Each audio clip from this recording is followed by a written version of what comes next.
These two children in your womb represent two nations. You understand that? Two nations. This was Genesis. This is the beginning when nations were still being set up. Okay? Listen. Two nations are in thy womb, and two manner of people shall be separated from thy bowels. He says these two nations are going to be two manner of people, meaning they are going to be two different kind of people. Okay? And they will be separate. They will be separated from her bowels, meaning that they will not be in agreement. So we need to find out these two nations that she was talking about then, or that God was talking about, who are they today? Wouldn't you want to know that? Who are these two nations today on the earth? Who? And the one people shall serve, and one people shall be stronger than the other people. It says one of these nations will be stronger than the other nation. Okay? This is God. This is how he designed it from the beginning. There's supposed to be a nation that is stronger than another nation. Now let's read on. And the elder shall serve the younger.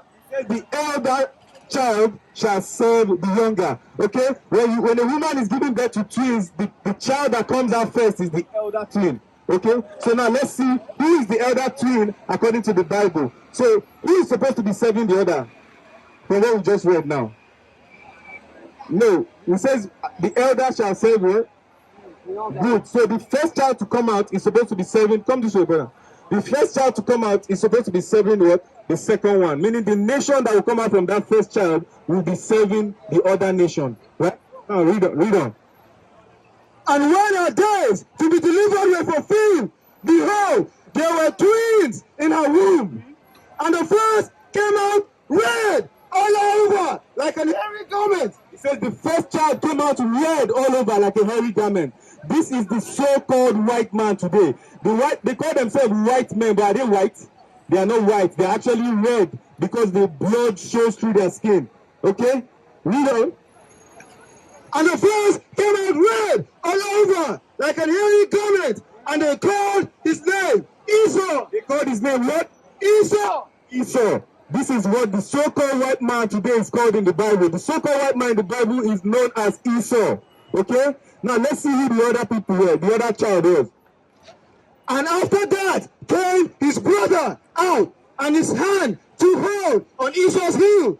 And his name was called Jacob. And his name was called Jacob. Okay? So now we know from this that Esau is the elder child and Jacob is the younger child, right? And remember what we read earlier, the elder shall serve you.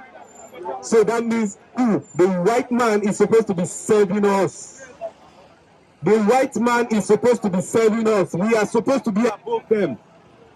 Do you understand? But are we above them today? Good. So the question is, why? You speak Hausa? Yes, I do. Mix it. Mix it so that other people can hear as well. Yes. So the question now is, why are we not above ruling over the white men and having them serve? The reason why we are not in that position is because it came with a condition. Okay? And the condition is that we, the descendants of Jacob, we must be doing something so that God will put us above all the nations of the earth. Now let's show you what we're supposed to be doing. What must we be doing for us to get back into our rightful position as rulers, as kings on this earth? We understand? Would you want to know that? Aren't you tired of the hardship and suffering? Good. Now the question is, what must we do for God to put us back in that position? Read that, Deuteronomy 28 and verse 1. Okay? Pay attention carefully, my brother. Because this today is the information that has been hidden from us for hundreds of years. Because the oppressor knows that what? The moment we know this thing, we will begin to do what we're supposed to do so that we can rule over them. And do you think they want that? Do you think the oppressor wants that? Do you think the oppressor wants us to rule over him? Good. So listen to this. This is the book of Deuteronomy, chapter 28 and verse 1. And it shall come to pass, if thou shalt hearken diligently unto the voice of the Lord thy God, to observe and to do all his commandments, which I command thee this day. God said what? If we observe to do all the commandments that he is giving us, that what will happen? That the Lord thy God will set thee on high above all nations of the earth. Don't get it twisted. There is never going to be a time where everybody on this earth is going to be equal and we're all going to be happy holding hands. It's never going to happen. There's always going to be somebody ruling and somebody serving. And right now, we are the ones serving. We are the ones at the bottom. We are serving the other nations. We are serving the oppressor. Okay? Our resources here are being exploited by them. Our labors here are being exploited by them. Do you have a question? Do you have a question? Do you have a question? All right, what's your question? All right, now the question I have for you now is, who is this? This is the image of Jesus Christ. Good. Who told you that this is the image of Jesus Christ? I was meant to believe that this is the image of Jesus Christ. Say it into the mic. I was meant to understand that this is the image of Jesus Christ by seeing his pictures and even the pictures of him and his disciples. Exactly. I love that answer. You were made to believe. You were made to believe. Is there any proof backing that thing up? Were you ever presented with any proof to show you that, according to the Bible, this is what Jesus Christ looks like? You were made to believe. And do you know who made you to believe that? The oppressor. The so-called people that did this to your forefathers. Look at this. Do you know when this happened? This happened in slavery and colonialism. When the transatlantic slave trade happened, the so-called British and the Portuguese came here and enslaved your forefathers and put them in chains like dogs, okay, and raped and murdered them. And they took them all throughout the four corners of the earth to serve free labor. And guess what? When they were living here, they had to brainwash you and I. They had to brainwash us so that what? We will continue to see them as superior to us. And do you know the biggest way they have brainwashed us? By giving us this image. By telling you that the King of Kings and the Lord of Lords looks like them. Whereas the Bible describes Christ as a black man. That's right. So let me show you from the Bible now. Go to the book of Revelation chapter 1 and verse 1. This is the book of Revelations chapter 1 verse 1. The revelation of Jesus Christ, which God gave unto him to shew unto his servants things which must shortly come to pass. So this is John the Revelator writing the record of an encounter he had with Christ. Okay? And listen attentively, brother. We are going to read the description of Jesus Christ now. I want you to look, hey, brother, I want you to look at this image and look at that image. As we read this description, tell me which one fits the description we are reading. Can you do that? Yes, sir. You can do that. Okay, listen. Read. Jump down to 14. Revelation chapter 1, verse 14. His head and his hairs were white like wool. His head and his hairs were white like wool. Point to the picture that fits that description. That is strike 1, right? Wool.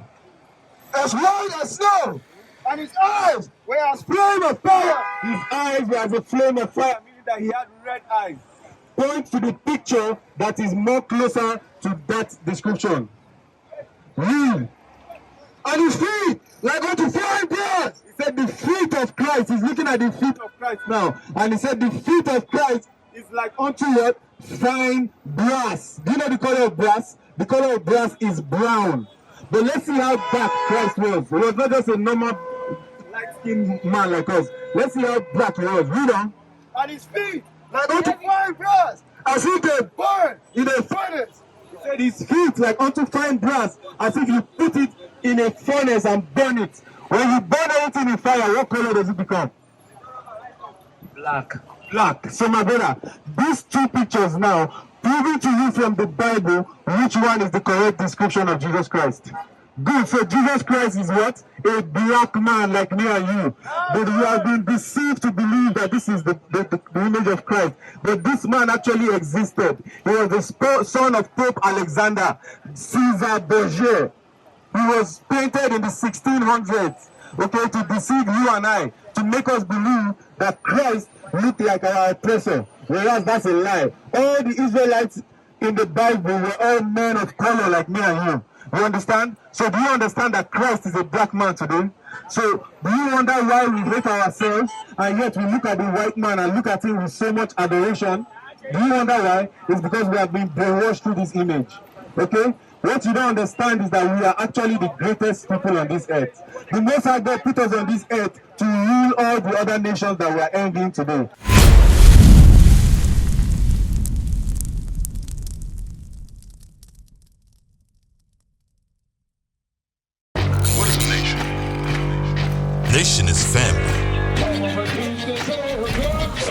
Nation is community. Nation is men leading by example. Nation is women's support. Nation is children with role models. Nation is unity. Nation is you.